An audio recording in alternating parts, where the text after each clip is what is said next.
Salam sejahtera, terima kasih kerana bersama dengan saya di Nazilin Unity Channel. Isu hangat pagi ini membabitkan Rosmah Mansur. Hari ini diputuskan, Mahkamah menolak permohonan Rosmah masukkan polis kerajaan dalam saman syarikat barang kemas.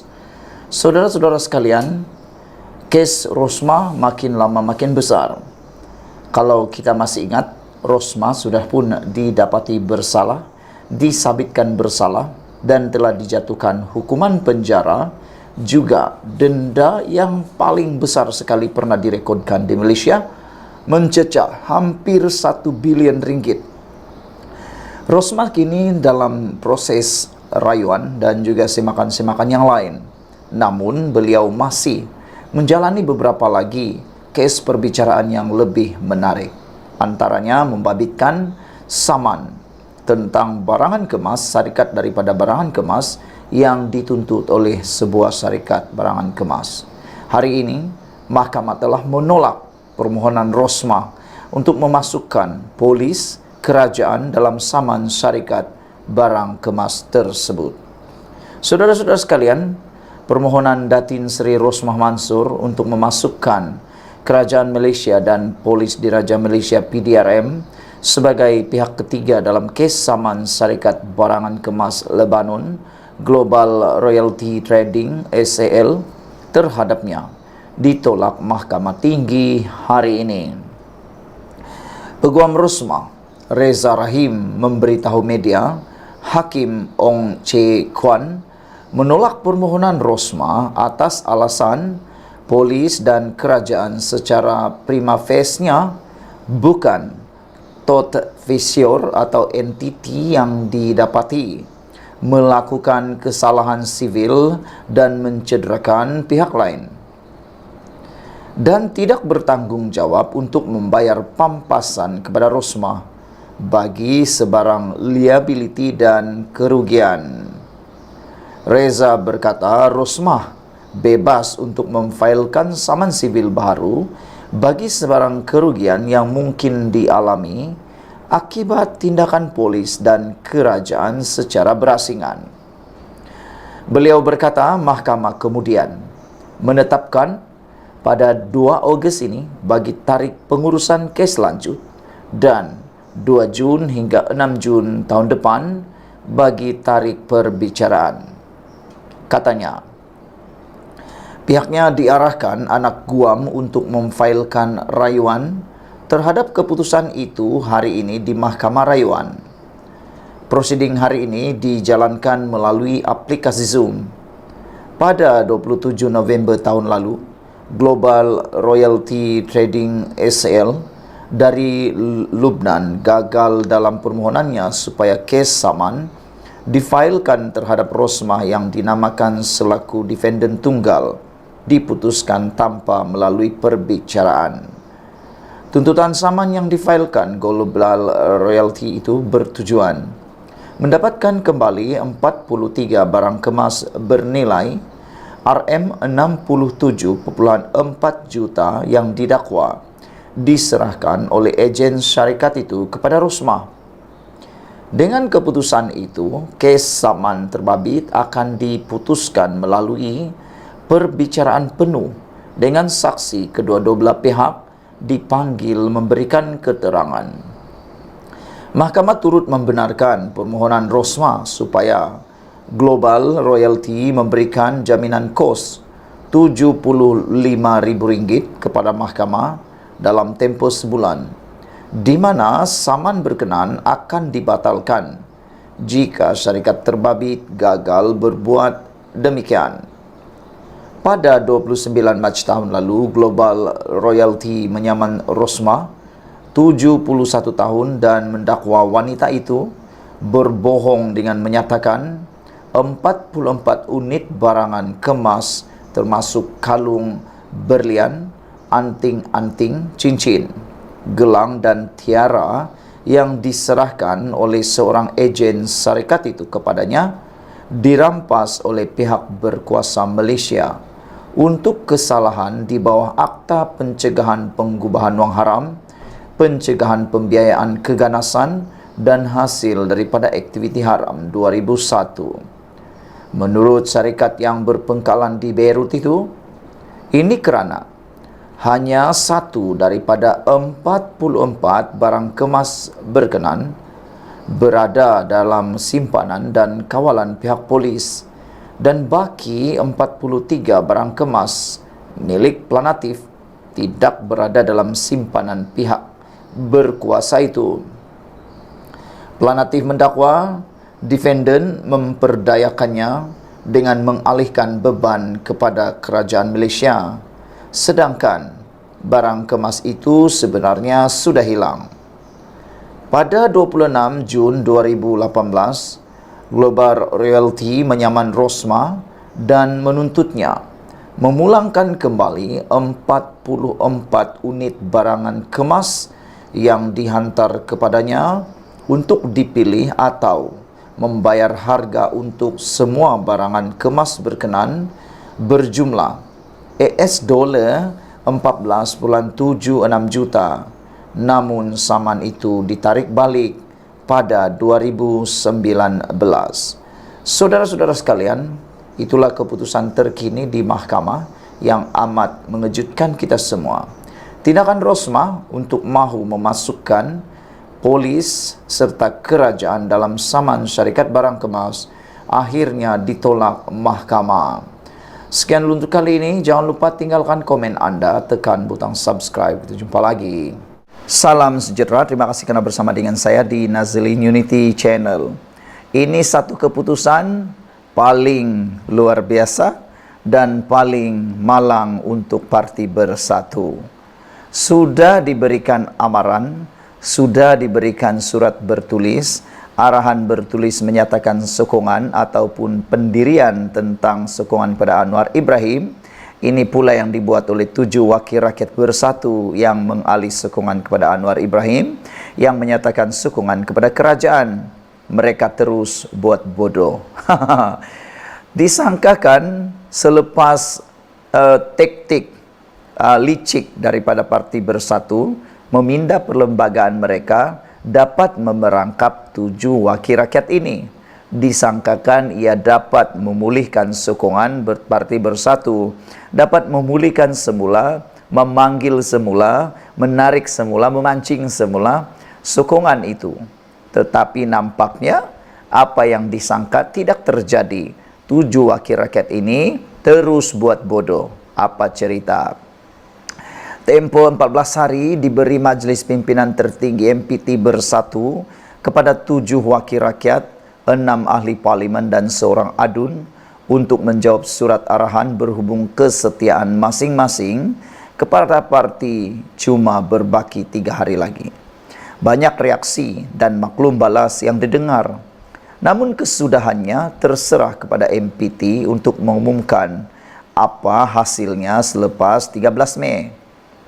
Dalam pada itu, surat pelucutan keahlian yang diterima ahli Parlimen Labuan Suhaili Abdul Rahman yang berbeza dengan 6 lagi wakil rakyat terbabit menimbulkan persoalan menarik kepada kepimpinan.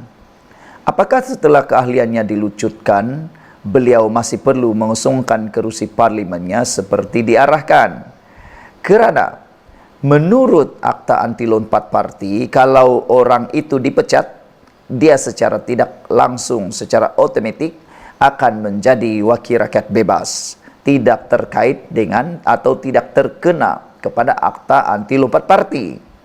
Jadi, adakah surat itu satu surat percubaan yang mana eksperimen?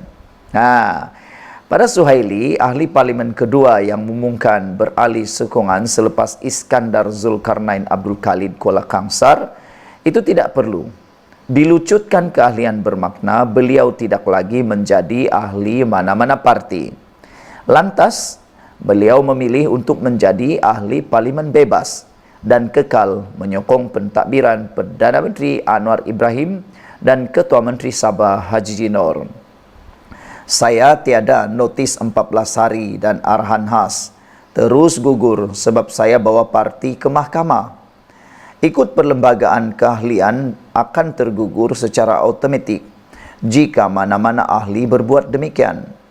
Jadi sejak Disember tahun lepas terbukti saya telah jadi ahli parlimen bebas kerana saya dipecat sebagai ahli bersatu angkara membawa kes politik dalaman parti ke mahkamah, katanya seperti dilapor FMT 18 Mei lalu.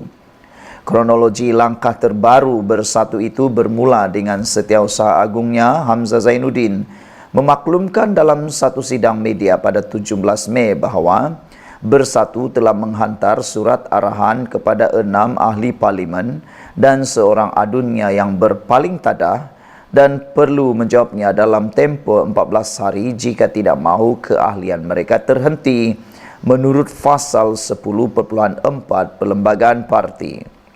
Jika keadaan itu berlaku, semua wakil rakyat terbabit, termasuk Aziz Abu Naim, Zahari Kecik, Syed Abu Hussein, Dr. Zulkapari Hanapi, Adun Selat Kelang Abdul Rashid Asyari, berkemungkinan besar perlu mengosongkan kerusi sekaligus memberi laluan kepada PRK, khusus kepada 6 orang yang telah mengumumkan untuk menyokong sebelah sana. Ada beberapa arahan tambahan yang kita berikan kepada mereka. Mereka diperlukan untuk mengakui, menerima dan mengesahkan pematuhan semua arahan dalam tempoh 14 hari dari tarik arahan tersebut, tegas Hamzah Zainuddin. Surat arahan itu secara umumnya menekankan bahawa sebagai ahli parti, mereka mempunyai tanggungjawab bawah perlembagaan parti khususnya untuk setia kepada parti dengan mendukung dasar, matlamat dan tujuan parti.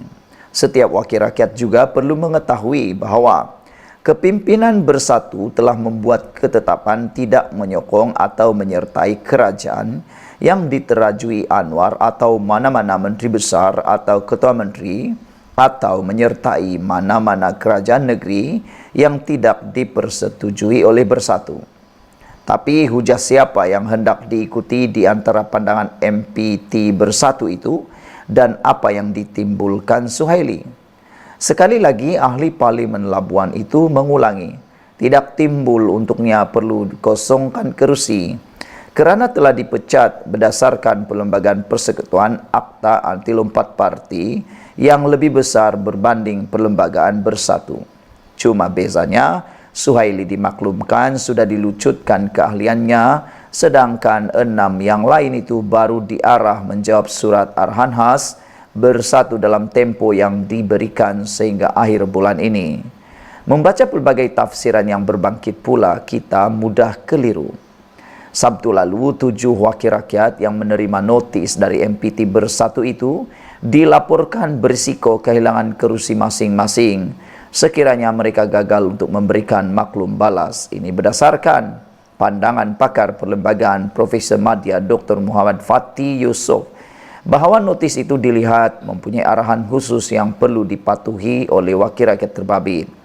Ini kerana di dalam notis tersebut terdapat arahan khusus perlu dipatuhi dan kegagalan mematuhinya menjadikan mereka tidak lagi dianggap sebagai anggota Bersatu, katanya, sambil menambah jika dirujuk perkara 49E Perlembagaan Persekutuan dapat difahami bahawa wakil rakyat yang tidak lagi memberi sokongan kepada Bersatu dan gagal mematuhi notis dikemukakan tertakluk kepada risiko hilang kerusi. Pada tafsiran Muhammad Fatih, perkara 49E secara asasnya menyatakan kedudukan seseorang anggota Dewan Rakyat akan terlucut sekiranya dia yang pertama mengisytiharkan keluar parti dan kedua tidak lagi menjadi anggota parti. Jadi dalam situasi ini, sekiranya mereka tidak menjawab atau gagal mematuhi notis itu, maka mereka termasuk kategori kedua, tidak lagi menjadi anggota parti dan tertakluk kepada kehilangan kerusi masing-masing, katanya. Pandangannya itu bagaimanapun berlawanan dengan Hanif Katri Abdullah, Peguam Kanan itu pada 19 Mei lalu berkata, wakil rakyat Bersatu terbabit berhak mengabaikan surat arahan dihantar kepada mereka kerana pindaan perlembagaan parti yang diluluskan Jabatan Pendaftaran Pertubuhan Malaysia berkuat kuasa 1 April lalu tidak memberi kesan untuk kerusi dikosongkan. Memang sepatutnya mereka berhak buat bodoh terhadap notis surat arahan bersatu. Pada pendapat saya, akta atau undang-undang lompat parti yang wujud dalam perlembagaan tidak mengosongkan kerusi 6 orang ini, katanya kepada FMT. Sebaliknya, tambahnya, Bersatu perlu segera menghantar notis kepada Speaker Dewan Rakyat Johari Abdul selepas tempoh 14 hari surat diserahkan untuk dijawab Wakil Rakyat Terbabit tamat. Bukan setakat itu penjelasannya. Selepas tamat tempoh itu, Bersatu mesti segera menghantar notis kepada Speaker untuk memaklumkan alasan mengapa kerusi terbabit perlu dikosongkan, dan sesudah itu keputusan di tangan Johari berdasarkan perkara 49 dalam kurungan E Perlembagaan Persekutuan.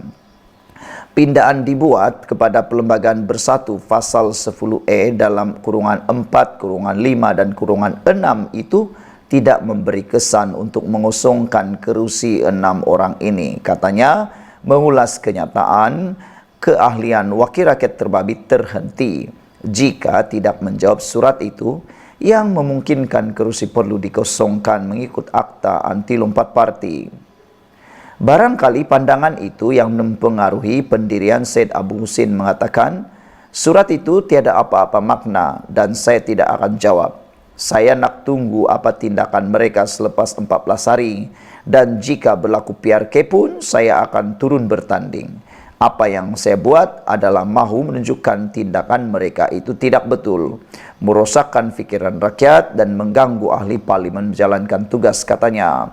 Sebagai menambah perisa kepada perkembangan sejauh ini, Bersatu pada 9 Mei lalu mendakwa keahlian Abdul Rashid dan Zulkaperi terlucut berkuat kuasa serta-merta kerana menghadiri ceramah Pakatan Harapan PH dalam kempen PRK Kuala Kubu Bahru.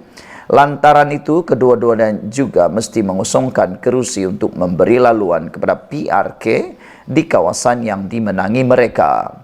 Reaksi Abdul Rashid senada dengan rakan-rakannya. Saya tak kisah, nak pecat-pecatlah. Kalau saya dipecat, saya bebas. Saya boleh pilih parti mana saya nak masuk. 3 hari yang masih terluang ini boleh dimanfaatkan MPT Bersatu untuk memikirkan apa tindakan lanjut, kerana bola sudah dikembalikan ke gelanggang mereka. 7 Wakil Rakyat Bersatu terus buat bodoh. Sekian dulu untuk kali ini. Jangan lupa tinggalkan komen anda, tekan butang subscribe. Kita jumpa lagi. Bye-bye.